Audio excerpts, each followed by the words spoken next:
Barbecue का धुआं हर तरफ फैला हुआ था। खूब मोटा ताजा जानवर था जो ज़बह किया गया था।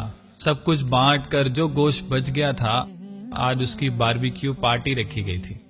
सहन मेहमानों से भरा हुआ था। सीखें उतर रही थीं और साथ साथ खाई जा रही थीं। हंसी के कहकहों में कान पड़ी आवाज सुनना मुश्किल हो रहा था। इस दौरान उसे एक कॉल आती है, जिसे सुनने के लिए वो कोने में दीवार की तरफ चल पड़ता है। कॉल सुनकर वापस पलट ही रहा होता है कि उसके कान में एक आवाज पड़ती है, अब्बू, लोग तो सीखे बना रहे हैं और हमने अभी तक गोश्त चखा भी नहीं। आपने तो कहा था कि इस ईद पर हम गोश्त जरूर खाएंगे।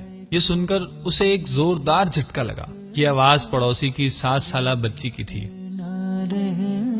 घर का मंजर कुछ यूं था कि बच्ची बाप के पास मौजूद है और उसका बाप चारपाई पर सर झुकाए बैठा है। वो बगैर कोई वक्त जाया किए वापस अंदर घर की तरफ लपका। बच्ची के अल्फाज उसके कानों में अब तक हथौड़े की तरह बज रहे थे।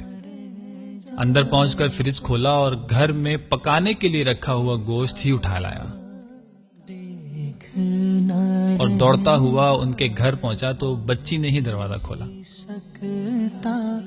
जैसे ही बच्ची की नजर गोश्त पर पड़ी, उसकी आबदीदा आंखों में चमक सी आ गई।